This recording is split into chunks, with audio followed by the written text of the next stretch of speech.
गंवार सास। ममता ने अपने बेटे को पढ़ा लिखा कर बड़ा आदमी बनाया। अब वो शहर में अपने परिवार के साथ रहता है। एक दिन ममता का बेटा रोहन अपनी पत्नी आलिया से कहता है, अरे आलिया, सुनो, माँ अब से गांव में नहीं रहेगी। वो हमारे साथ यहीं रहेंगी शहर में।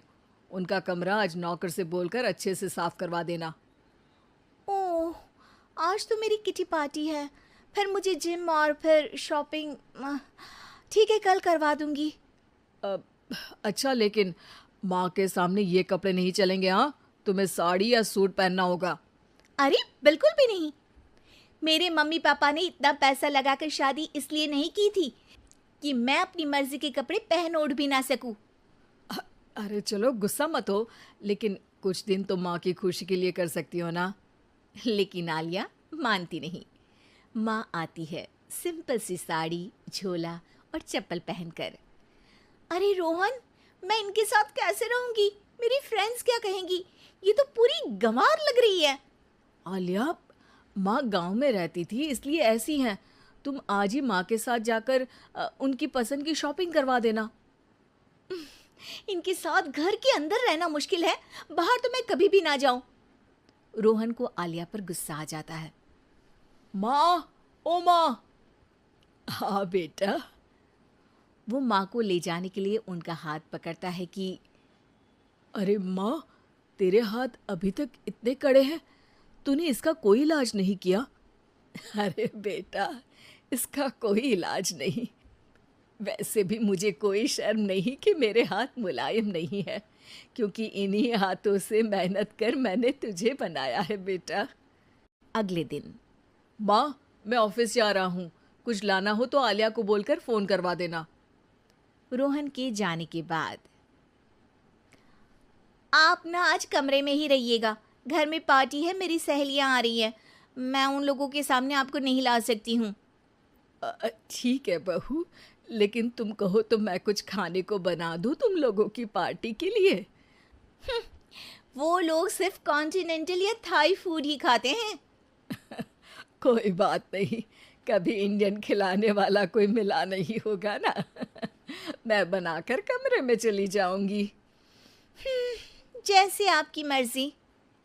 आलिया के घर उसकी दोस्त आती हैं, पार्टी होती है। अरे वाह आलिया, ये क्या है खाने में? बड़ा ही स्वादिष्ट है यार, इसकी रेसिपी मुझे चाहिए। हाँ, और ये दाल, ओ माय गॉड, मैंने तो किसी 5 स्टार में भी ऐसी दाल नहीं खाई है यार। तू कुक को यहाँ बुलाना।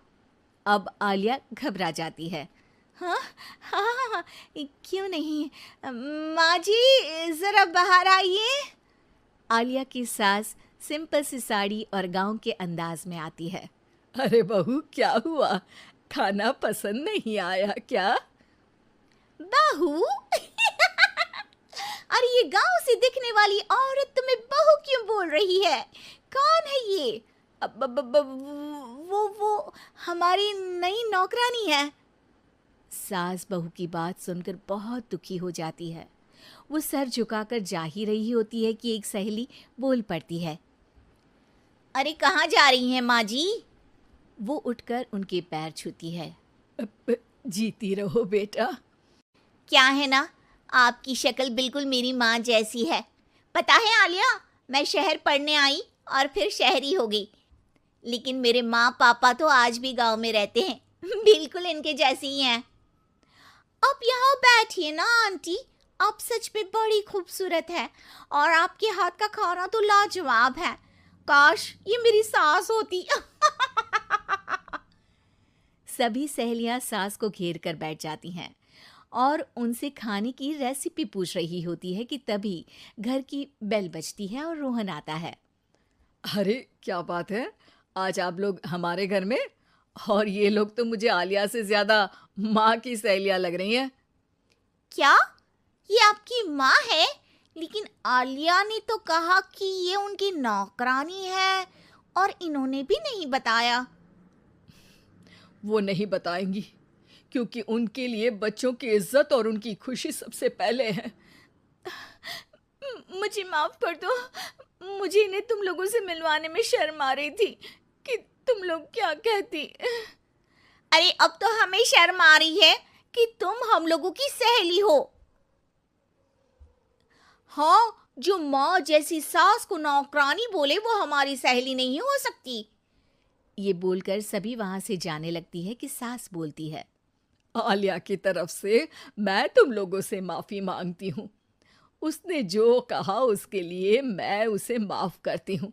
अब तुम लोग भी उसे माफ़ कर दो, क्योंकि अगर तुम लोगों ने उससे दोस्ती तोड़ी तो फिर मेरे हाथ का खाना कैसे खाओगी?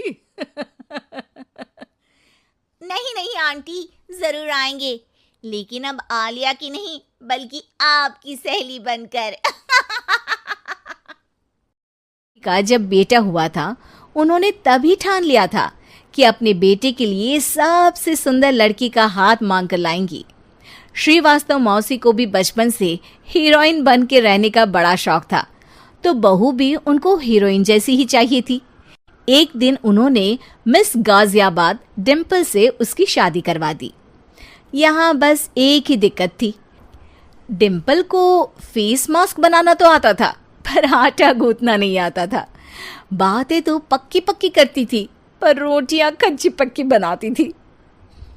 कमला बहन, मानना पड़ेगा, आप शहर की सबसे सुंदर लड़की को ब्याह कर ले आई है अपने बेटे के लिए। अब इसमें हमने तो कुछ नहीं किया भाई साहब, सब ऊपर वाले की कृपा है। जी जी, तो क्या क्या कर लेती है आपकी बहू? सब कुछ। जाओ बेटा डिम्पल, शर्मा जी के लिए थोड़ा नाश्ता पानी बना लाओ। डिम्पल नजदीक जाकर श्रीवास्तव मौसी के कान में फुसफुसाती है, मम्मी जी नाश्ता बनाना तो नहीं आता, सिर्फ पानी ले आओ। अरे बेटा, तुझे देखने कितने लोग आए हैं, इन सबको पानी पिलाने का ही इरादा है क्या? सुंदर हूँ इसलिए देखने आए हैं। क्या करूँ, मैं इतनी सुंदर हूँ तो आप ही बताओ ना, क्या करूँ मैं? अरे बेटा कुछ मत कर, खाना बनाना सीख ले बस। श्रीवास्तव मौसी के लिस्ट में सुंदरता सबसे ऊपर आती थी और उन्हें उसी का फल मिला। उनके बेटे अशोक ने एक दिन माँ से शिकायत की, माँ कैसी बहू ढूंढ कर लाई हो, मैं शाम को थक हार कर घर लौटता हूँ तो मुझे कहती है आज पेडिक्योर करना है, करवा दोगे? अरे जबकि दिन भर काम करके पाँव मेरे थके थे। अरे बेटा ठीक है ना, धीरे धीरे सीख जाएगी। अरे क्या सीख जाएगी माँ, उससे कुछ भी नहीं आता। हफ्ते भर का शेड्यूल बना लिया है उसने, पेडिक्योर, हेड मसाज, मुल्तानी मिट्टी का ये वो, अरे पता नहीं क्या क्या। अरे मुझे तो नाम भी नहीं आते। देख बेटा, खाना बनाना, सब्जी काटना, ये सब सीखा जा सकता है, पर सुंदरता नहीं सीखी जा सकती। इतनी सुंदर बहू मिली है, फिर भी तू खुश नहीं है, कैसा बेटा है तू? श्रीवास्तव मौसी का मानना था कि समय रहते बहू सब सीख जाएगी, पर मिस गाजियाबाद से शादी कराने के बाद घर का जो नाम हुआ है वो जरूरी है। अरे सबकी बहू खाना बना लेती है, हमारे घर में तो काम वाली दीदी भी है, पर हमारे घर में जितनी सुंदर बहू है ना, उतनी किसी के घर में नहीं। ऐसा श्रीवास्तव मौसी सबको कहती रहती। फिर एक दिन वो हो गया जो नहीं होना चाहिए था, डिम्पल को पिंपल हो गया। डिम्पल घर में छुपी बैठी थी, पर ऐसी खबर छिपती कहाँ है। शर्मा जी घर में अपने बेटी की शादी का न्योता देने आए तो उन्होंने पूछ लिया, अरे आज आपकी बहू नहीं दिख रही? हाँ, वो ना थोड़ा काम में बिजी है, आती ही होगी। और इतने में डिम्पल सही में किसी काम से वहां आ जाती है। बस शर्मा जी की नजर पड़ जाती है डिम्पल के पिंपल पर, जो उन्हें चांद पे दाग जैसा लगता है। पूरे शहर में बात फैल जाती है कि डिम्पल को पिंपल हो गया है। ये दिक्कत काफी गंभीर थी और श्रीवास्तव मौसी को पता था कि अगर ऐसा चलता रहा तो उन्होंने जो हासिल किया था सब मिट्टी में मिल जाएगा। उन्होंने फट से डिम्पल को अपने कमरे में बुलाया। अरे बेटा, शर्मा जी के बेटे की शादी 1 हफ्ते में ही है, हमें उससे पहले ही तुझे वापस सुंदर बनाना पड़ेगा। तू बता, तुझे मेकअप के लिए क्या क्या चाहिए? डिम्पल की दी गई लिस्ट का सामान श्रीवास्तव मौसी शाम को ही ले आती है और उसके बाद शुरू होता है डिम्पल का मेकओवर। एक हफ्ते में सारे क्रीम्स पाउडर टेस्ट हो चुके हैं और डिम्पल और श्रीवास्तव मौसी रेडी हो जाते हैं शर्मा जी के बेटे की शादी के लिए। शादी के दिन डिम्पल बहुत सुंदर लग रही थी। श्रीवास्तव मौसी को उम्मीद थी कि बस अब तो हर जगह वो और डिम्पल ही छाए रहेंगे, चाहे शादी किसी की भी हो। पर जब वो शादी में पहुंचते हैं तो उन्हें बाहर शर्मा जी लोगों का स्वागत करते मिलते हैं। अरे कमला जी, सही समय पर आई हैं। आप ही का इंतजार था। हमने भी हमारे बेटे के लिए मिस अहमदाबाद ढूंढी है। डिम्पल और श्रीवास्तव मौसी दोनों के मुंह खुले के खुले रह जाते हैं शर्मा जी की बहू को देखकर। वो तो डिम्पल से भी ज्यादा सुंदर थी। क्यों, हमने भी अच्छी बहू ढूंढी है ना? हाँ हाँ शर्मा जी, बाकी आजकल के ज़माने में सुंदरता से क्या होता है भाई। देखो, बूढ़े तो सब होते हैं। मैं तो मानती हूँ कि बस रोटियां गोल बना दे, इससे ज्यादा क्या चाहिए। सुंदरता का क्या है, ढल जाती है, पर गुण वो हमेशा रहते हैं। अरे वाह वाह, इतना बड़ा ज्ञान आपको कोई गुरु भी नहीं देता जितना बड़ा ज्ञान आपको एक छोटे से पिंपल से मिल गया। अगले दिन जब अशोक डिम्पल से बात कर रहा होता है, कल शादी में मिस अहमदाबाद के बाद सब मिस गाजियाबाद यानी तुमको ही देख रहे थे। क्या करूं, मैं इतनी सुंदर हूं तो आप ही बताओ क्या करूं। क्या करूं मैं तो कहती हूं कि घर का कोई काम कर या फिर बाहर अपने लिए कोई काम ढूंढ ले। है क्या कहा माँ जी? हाँ जी, सुंदरता का क्या है। कल तूने मिस अहमदाबाद से मात खाई, आगे कोई मिस हैदराबाद आ जाएगी या मिस फैजादाबाद आ जाएगी, इसलिए काम पर ध्यान दो। हाँ। और कुछ महीनों बाद, अरे बहू, काम करने के बाद तू सुंदर नहीं, अति सुंदर हो गई है।